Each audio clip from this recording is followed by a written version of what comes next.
What is up, pioneers? So I'm back with the continuation of the relationship series. I want to say this is the episode where it gets a little juicy, but what do I know? So we moved from Arkansas to Georgia when I was 14, a freshman in high school. So by this point, I had mentioned before I had trust issues, and I was starting to feel like I was not attractive. I was not deserving of love. So my interaction with boys was very much stemmed from love me, see value and worth in me, consider me worthy so that I can consider myself worthy. Let me tell you, the one thing about that is nobody confirms that for you because you're not walking in it yourself. And it's really hard to experience that, but it's so true. Like, once I started valuing myself, that's when other people were like, oh, Jasmine. But when I did not, nobody cared. But that's neither here nor there. So I think my freshman year, I had a few crushes on a few guys, but I was like, I'm a potato, I don't know. And then that second year, that 10th grade year, there was this boy, and we had a class together. And Twilight was a thing. So I'm trying to find excuses. I thought he was really handsome. I thought he had big hands, and I don't know why. 15, I was really attracted to big hands, but I was just like, this boy is so cute. He has to be mine. And so the boy was really sweet, kind, caring, intelligent, but he was very shy and introverted. He wouldn't really talk a lot. Now, the thing about me is, from these videos and everything else, you'll think that I'm an extrovert because I'm all bubbly, I'm all hype and stuff, but I'm such an introvert. So I honestly felt really connected to him because of that piece. We ended up exchanging emails. Yeah, it was 2010 and we was exchanging emails. Cool, whatever. And then we ended up exchanging numbers. Then he asked me to be his girlfriend. Then I was his girlfriend. And I don't know. I was just like, oh my God, I'm somebody's girlfriend. So he was white. So he was the first white boy that I had actually dated. I had crushes on white boys since I was 3, but he was the first white boy I dated. And so I was just like, oh, this is cute. This is it. So I was walking into the sun, fancied myself in love with him just off the basis that he was kind, he was sweet, he treated me nice. He walked me to my classes, carried my books, so high school, so cliche. And I was like, oh my God, I love him. But then I was like, oh my God, I'm scared to love him because I don't love myself. It was a constant battle. And then he said he loved me. And that's when panic ensued. And I was like, you can't love me because how? Why? So I was seeking out somebody to love me and tell me I was deserving, but I did not believe it at all. I did not believe that he loved me. I was just like, this is not, you don't love me. You just say you love me because we dating, and then he got me roses, and then I was just like, this is too much. I can't handle this. I was so it's so insane how I wanted love so bad, but I was so scared of it. I was terrified. So needless to say, I broke up with him because I was terrified of somebody loving me. We remained friends, and then I had crushes on other guys. And the thing about it is, I had a point that junior year, I figured that I was scared of love, somebody loving me and everything. So by senior year, I was like, okay, so I understand that this is a fear, we got this, I understand, that's cool. So let me work on this. So I fancied myself working on it. And then I had a crush on this black guy. My face looks like this because I'm trying to not be negative about it. I know it's been a decade, but y'all, he played me. So me and him were in a club together. I gotta stop. It's okay. And me and him was in a club together. And so we did a lot of club activities. We talked a lot outside of the club. Not that actual, the club we was in. Just to be clear. And so I really liked him because he was silly, goofy. I liked the way he was with me. And again, I was like, I'm healed. I can accept accept and receive love. However, there was a point in time where he knew I liked him. Everybody else knew I liked him, but I didn't say anything. And prom was coming up. So I wanted him to ask me to prom, like, so bad. I was like, please ask me to prom. Please pick me. Please let me be the one. He did not ask me to prom. He asked another girl to prom. And I was just like, so let me get this straight. You got me in your face almost every day, texting me almost every day, flirting with me like you want me, but then you asked her to prom. So interesting, so fascinating. So then we get to prom. I'm looking good.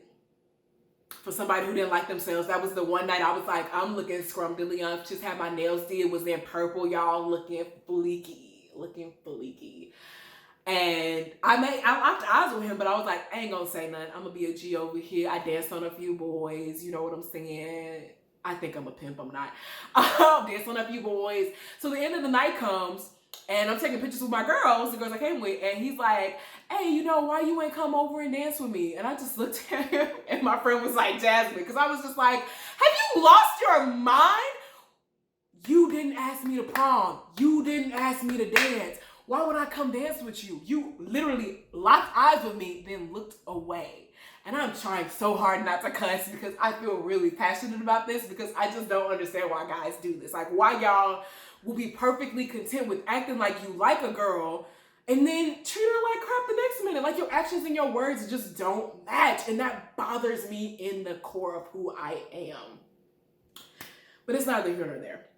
So we I skirt on him, and I'm just like, nah, I'm not gonna keep liking you when you done actually like made me look stupid to myself. I don't even care if I look stupid with other people. So I was just kind of like, you know what, man? Like, not F love, but I was just like, I'm gonna take a step back. So like, I liked boys, and I'd be like, it don't even matter no more. And then I graduated high school, and college was looming.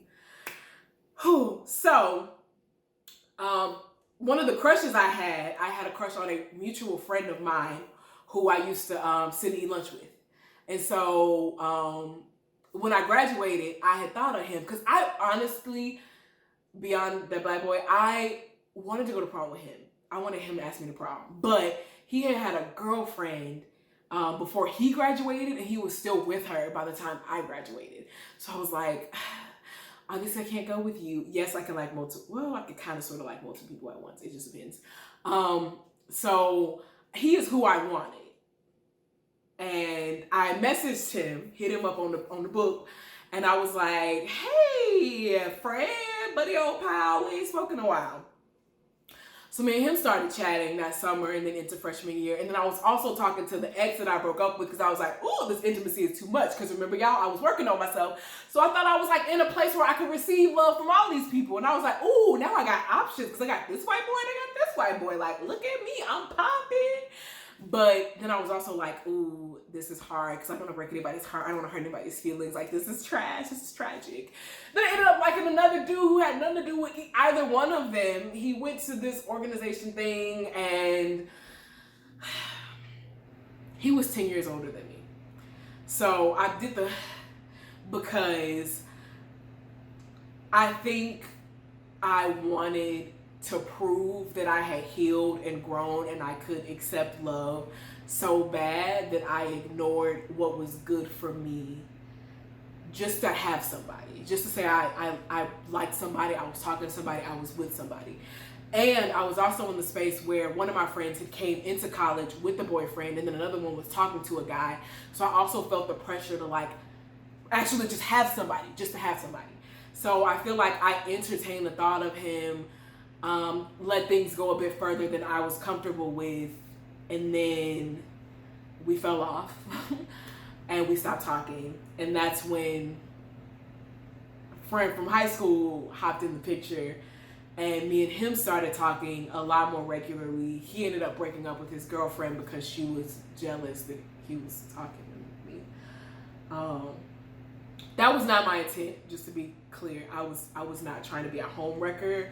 But I am the type of person where I'm really uplifting, I'm affirming. And his girlfriend at the time was very negative and very critical of him. And so it was like two polar opposites. Plus, he had wanted to break up with her prior to me, but she was manipulative.